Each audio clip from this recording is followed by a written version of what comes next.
Bienvenidos una vez más al Evangelio Bíblico. A continuación te vamos a presentar una prédica del pastor José Manuel Sierra. Escuchemos con mucha atención el siguiente mensaje.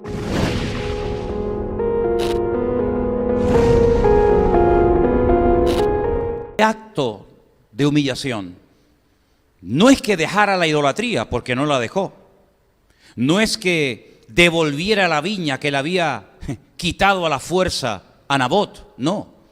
Simplemente el hecho de humillarse, el hecho de decir, no está bien lo que estoy haciendo, el hecho de humillarse y demostrar algo de arrepentimiento, simplemente ese gesto fue más que suficiente para que el Señor dijera, bueno, el mal va a venir, por supuesto, pero lo voy a retrasar, no en tu tiempo, sino en la siguiente generación. ¿Os dais cuenta cómo hay cosas que podemos nosotros cambiar, por muy difíciles que nos parezcan?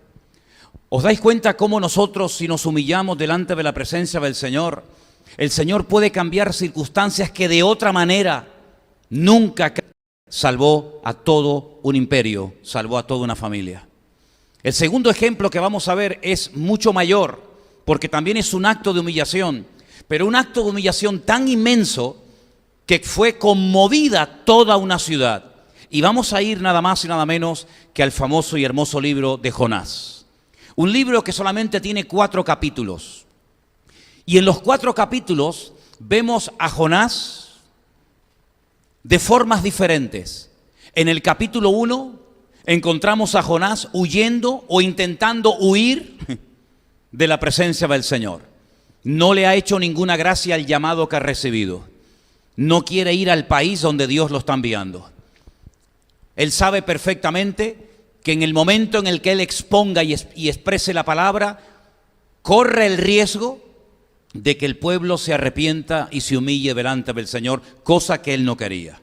Por lo tanto, él huye en dirección opuesta al lugar donde Dios lo ha llamado, y dice la Biblia que se va hasta la costa y allí paga su billete, se monta en un barco, se va al camarote de más abajo, se echa a dormir, se levanta una tempestad espectacular en el mar, y cuando los marineros se le acercan y le dicen, ¿cómo eres capaz, dormilón, de estar en esta condición de total indiferencia con la que está cayendo? Estamos a punto de morir, estamos a punto de ver cómo todo se va al garete y tú estás durmiendo. Cuéntanos, ¿quién eres?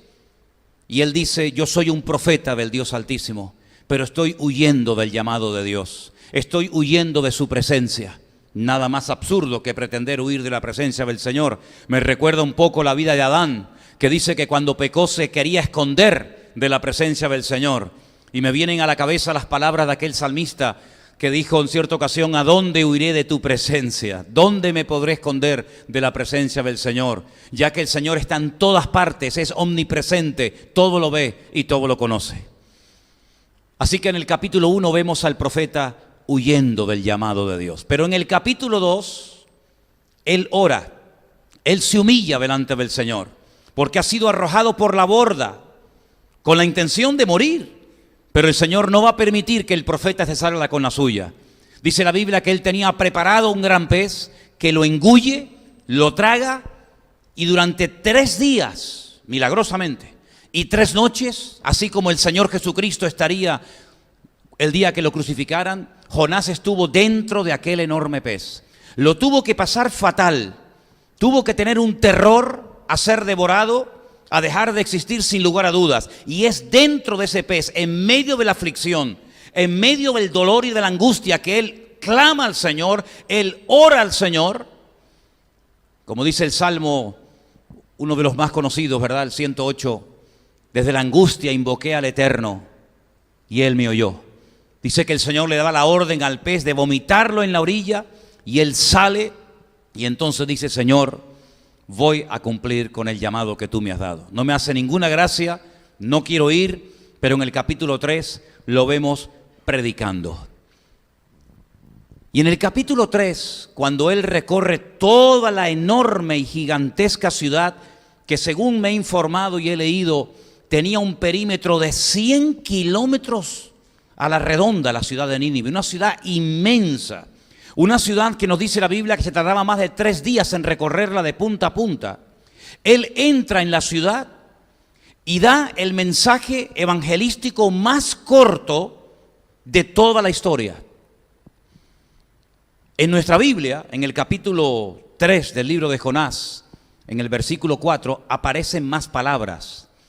Pero en el texto original aparecen tan solo 5 palabras. Ot arbaim yot ve Nínive nepajet. De aquí a 40 días la ciudad de Nínive será destruida. Es decir, a ustedes, a esta ciudad, le quedan 40 días de existencia. La ciudad va a ser arrasada, la ciudad va a ser destruida dentro de 40 días.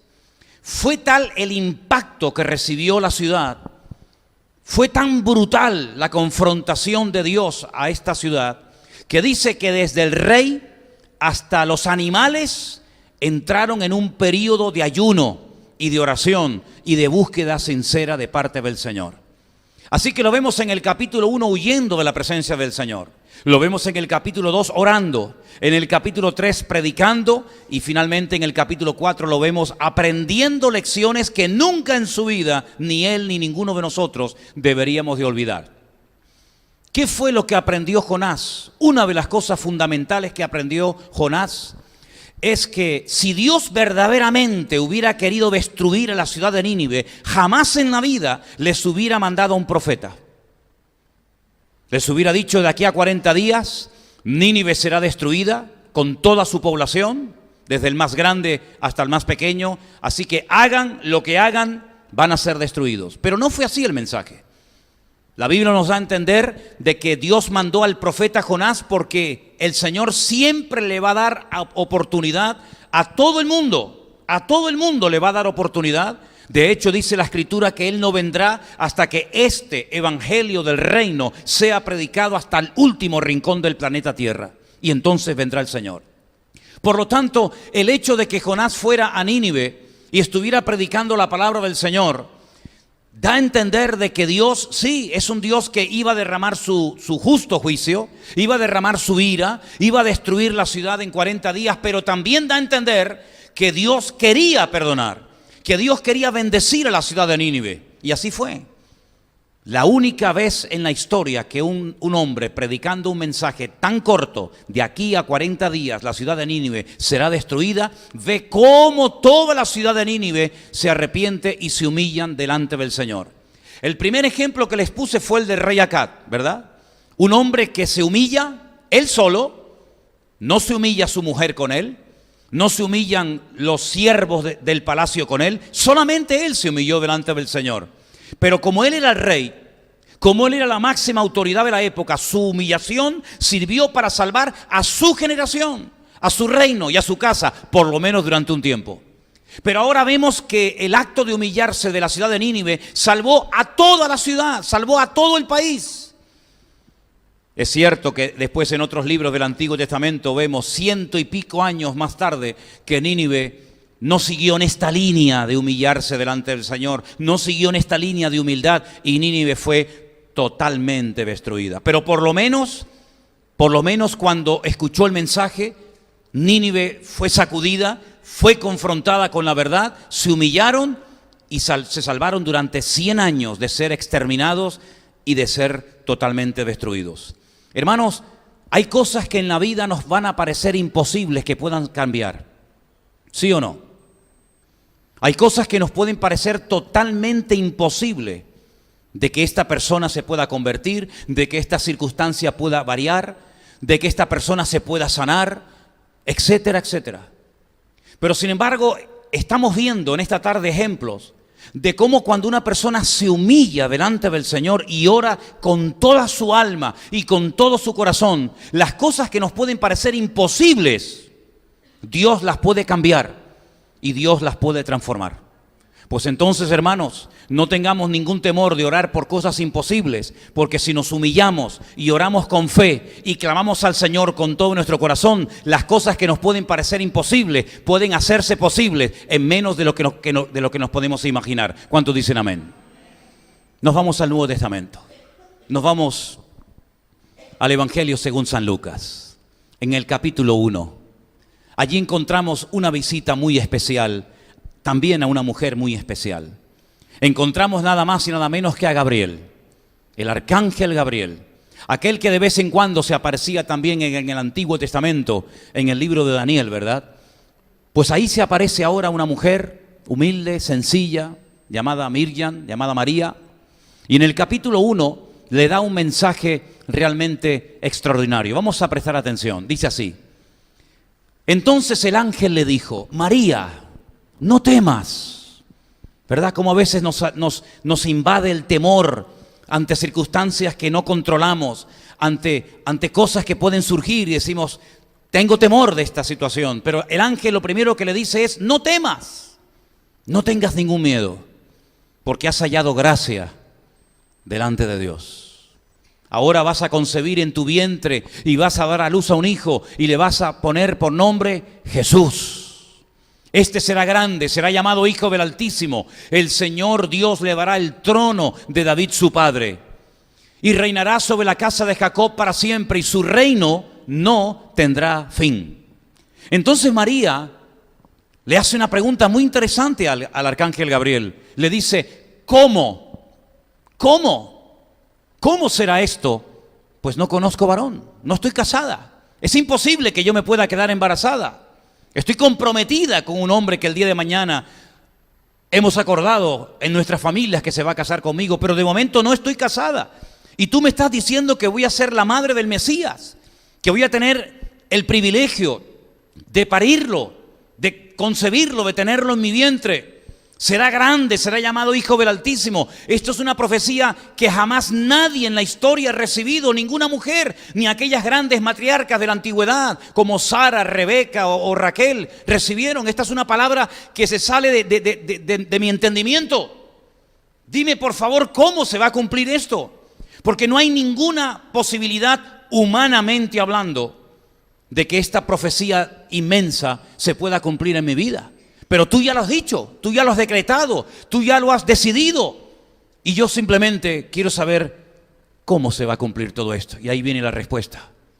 Le responde el ángel y le dice, el Espíritu Santo vendrá sobre ti. Ahí está la respuesta. ¿Te parece?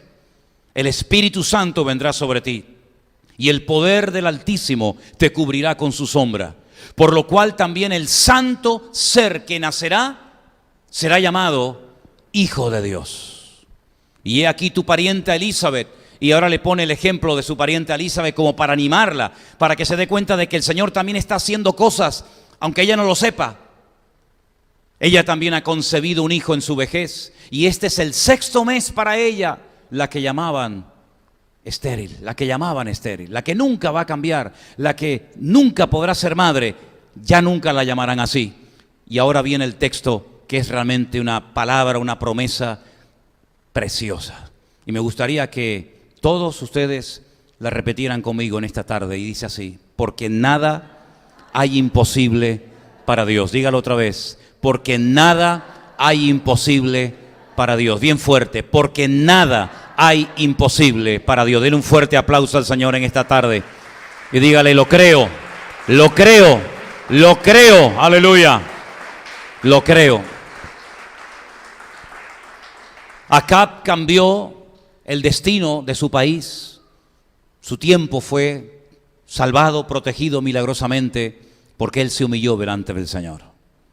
Nínive no fue destruida en el plazo de 40 días. Pasaron 40 días, 50, 80, 90, 100, etc.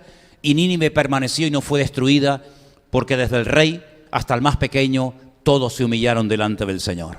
Ahora María se humilla, aceptando la voluntad de Dios, aceptando el menosprecio, las burlas, las críticas, los comentarios, todo lo que se ha dicho a lo largo de la historia y todo lo que se sigue diciendo a lo largo de la historia y en el tiempo presente sobre si esto fue un engaño, si esto realmente fue así, si esto fue un acto de infidelidad por parte de María, etcétera, etcétera.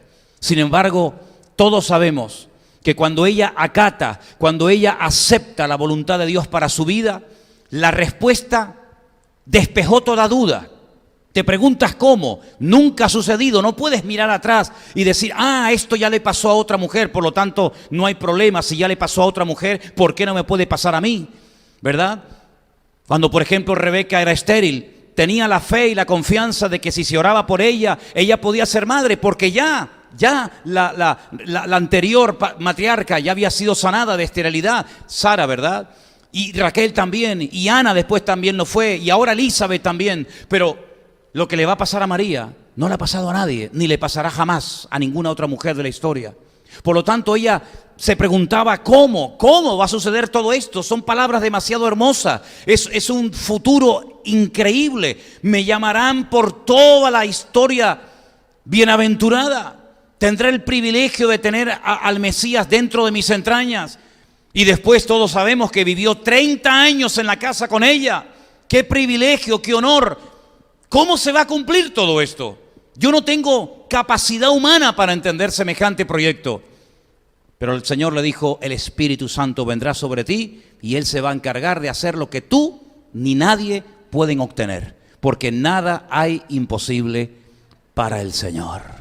Ella tuvo el privilegio de tener al Mesías en su vientre, de parirlo, de criarlo, de amamantarlo, porque se humilló delante del Señor y aceptó la voluntad de Dios. Pero hay un ejemplo que es el más grande de todos. Y si ustedes prestaron atención a la lectura que hoy se leía aquí, volvamos a ella, Filipenses capítulo 2, alguien también se humilló, pero como nunca nadie lo había hecho. Alguien se humilló hasta lo máximo, bajó hasta lo más profundo, se despojó, se anonadó absolutamente de toda su dignidad. Y el resultado de esa humillación es que tú y yo podemos estar en esta tarde, en este lugar, alabando a nuestro Dios. Dice la Biblia que tiene que haber en nosotros, haya en vosotros, este sentir, este anhelo, este deseo, esta disposición que hubo también en Cristo Jesús.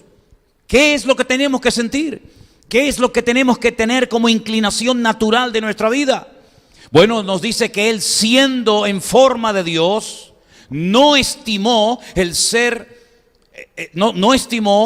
ser igual a Dios como cosa a que aferrarse. No se agarró a sus derechos, no se agarró a esa gloria que tenía, sino que dice aquí, se despojó, se anonadó, dice otra versión, a sí mismo. ¿Y para qué? ¿Para venir a este mundo como un rey, con toda la pompa y con todo el séquito y con toda la gloria de los reyes? No. Se despojó de toda la gloria, se despidió de su padre y vino a este mundo tomando forma de siervo, como un esclavo, una locura de amor increíble. Se hizo semejante a los hombres y estando en la condición de hombre, con todo lo que eso implica y conlleva, se humilló. Él mismo, no es que lo humillaran, porque Acab se humilló ante la palabra que recibió del profeta Elías. Nínive se humilla por la palabra que recibe del profeta Jonás. María se humilla ante el mensaje del arcángel Gabriel. Pero dice en este texto que Él se humilló a sí mismo. Él tomó la determinación de humillarse. Y se hizo obediente hasta la muerte. No por un tiempo, sino hasta la muerte. Pero ¿qué tipo de muerte fue la que Él escogió?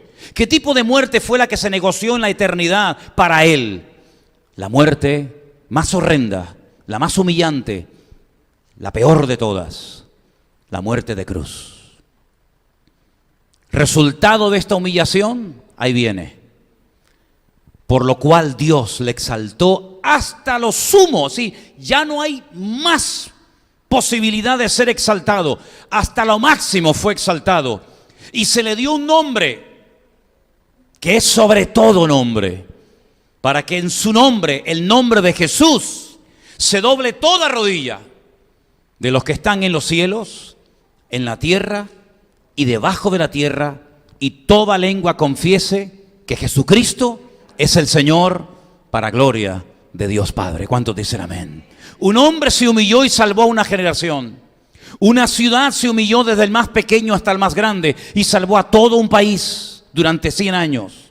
Una mujer se humilla y recibe el honor y el privilegio de ser la portadora de la simiente divina, del Mesías, del Señor Jesucristo. Pero ahora se humilla él a sí mismo. Y ese acto de humillación terrible, voluntario, no por presión, sino porque era la forma como el Padre había establecido en la eternidad que su Hijo tenía que morir, salvó a toda la humanidad, salvó a toda la raza humana de una destrucción segura y de una condenación eterna. ¿Cuántos dicen amén? Queridos hermanos, hay cosas que se pueden obtener tal vez con una sencilla oración o con un poco de esfuerzo por nuestra parte. Pero hay otras cosas que humanamente hablando son totalmente imposibles de obtener. Sin embargo, hemos visto en estos ejemplos en esta tarde cómo cuando una persona se humilla de corazón delante del Señor, las cosas pueden cambiar para siempre si nos mantenemos en esa línea, en esa actitud de humillación delante del Señor. El mensaje que estoy trayendo en esta tarde no es un mensaje que nos gusta, porque a ninguno de nosotros ni nos gusta que nos humillen, ni a ninguno de nosotros nos gusta humillarnos. Hace unos días hablaba con una persona que me decía, ya no voy a llamar más, porque ya me han humillado demasiado y ya no voy a llamar más. Y es que el corazón del hombre, las fuerzas, el límite del ser humano es tremendamente limitado. Repito, a nadie le gusta ser humillado. A nadie le gusta humillarse. Pero la clave para obtener respuestas a oraciones que llamemos imposibles es humillarse sinceramente delante del Señor. Ahora entiendo por qué nos cuesta tanto humillarnos. Ahora entiendo por qué el enemigo no quiere que nos humillemos.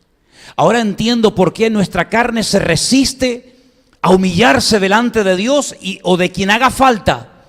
Porque el diablo sabe perfectamente que cuando el pueblo de Dios se humilla, cuando la iglesia de Dios se humilla, cuando nuestra vida se humilla delante de la presencia del Señor, Dios puede hacer de lo imposible cosas tremendas para su honra y su gloria. Y como el diablo sabe perfectamente el poder inmenso que tiene una oración de un hombre, de una mujer, de un pueblo, de una iglesia que se humilla sinceramente delante del Señor, por eso creo yo que nos puede llegar a costar tanto el decir yo no me humillo, que se humille ella, que se humille él.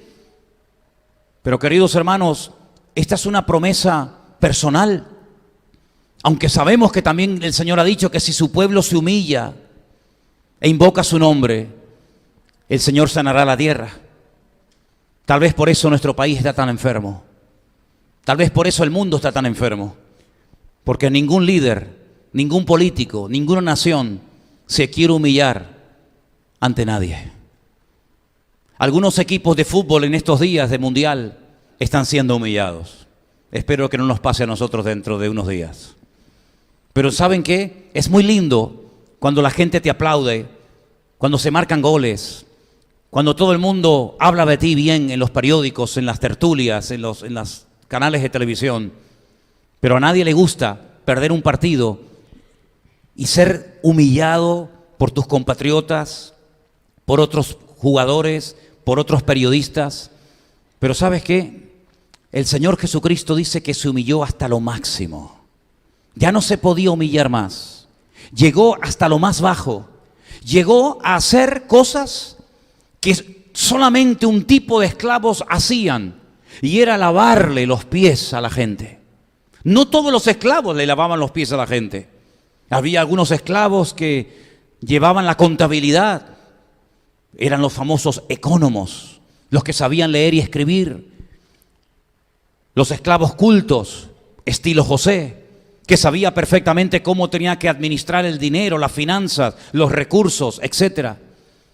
Había otro tipo de esclavos que eran los uperetas, eran los más bajos, eran los que iban en galeras, los que bajaban pero nunca subían, los que bajaban a galeras encadenados y lo pasaban tan mal, se morían de hambre, de sed o reventados trabajando, no había ningún tipo de derechos para ellos. Y a ese nivel, a esa escala llegó el Señor, a humillarse hasta lo más bajo. ¿Qué diferencia cuando gente recibe la palabra?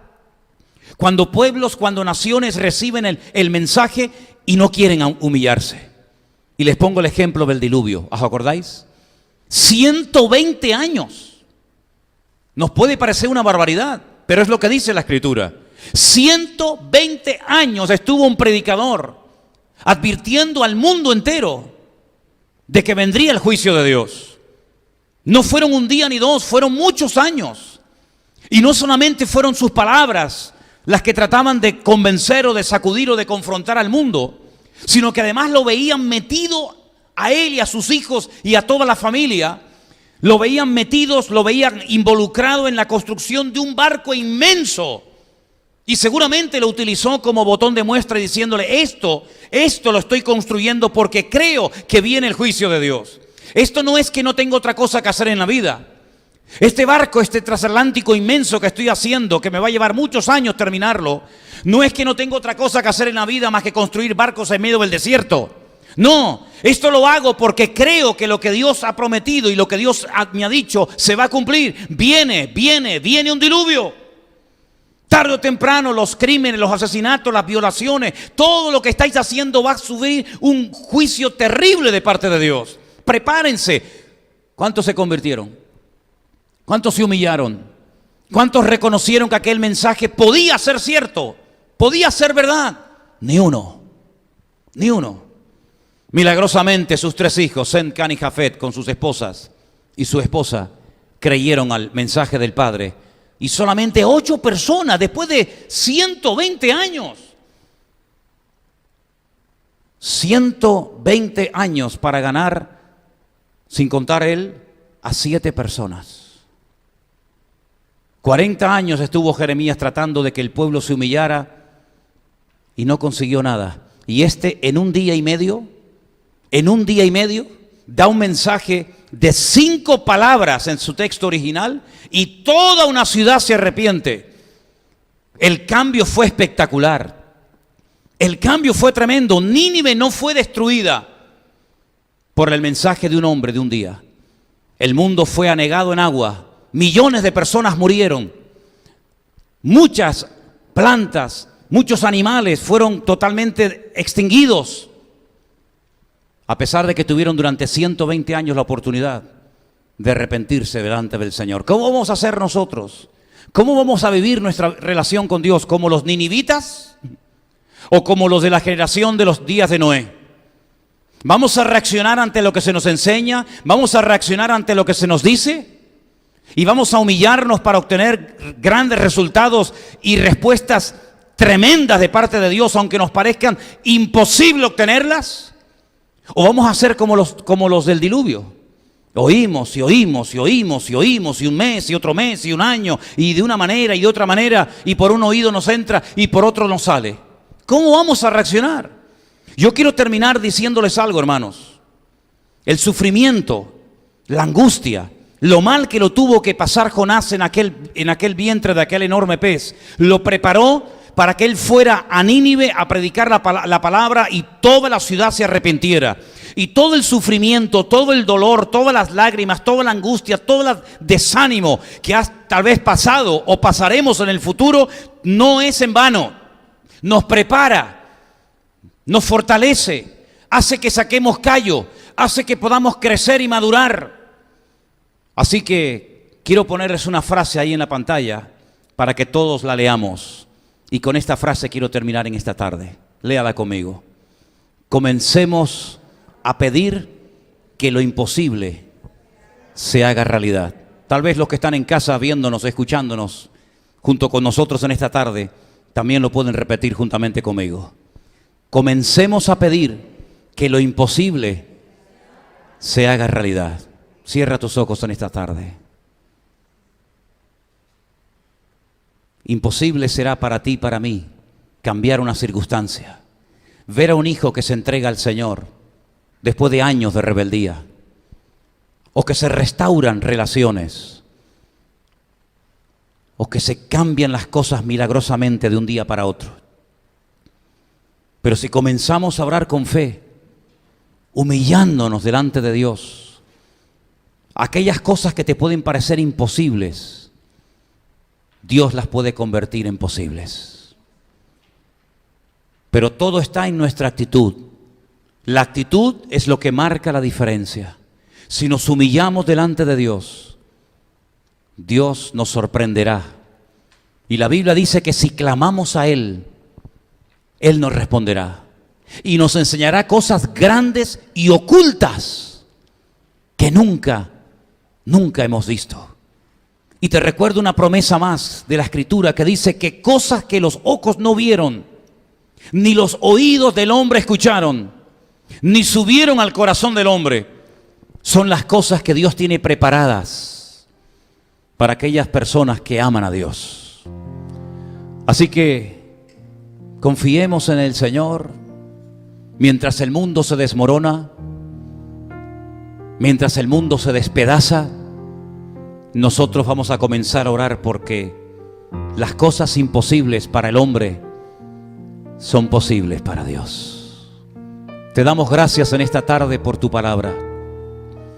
Te damos gracias, Señor, porque lo que era imposible se convirtió en posible. Tú naciste, tú moriste, tú resucitaste, tú ascendiste y tú volverás nuevamente a la tierra. Aunque era prácticamente imposible que todo eso aconteciera, pero cuando creemos en el Señor y confiamos en Él, las cosas pueden cambiar radicalmente de la noche a la mañana. Era imposible que el pueblo de Israel se salvara porque ya estaba determinado y escrito que se produjera un exterminio y que no quedara ni uno con vida. Pero oraron, se humillaron, ayunaron, se arrepintieron. Y en los tiempos de Mardoqueo y de la reina Esther, tú cambiaste de la noche a la mañana lo imposible en posible, porque oraron con fe, humillados delante de ti.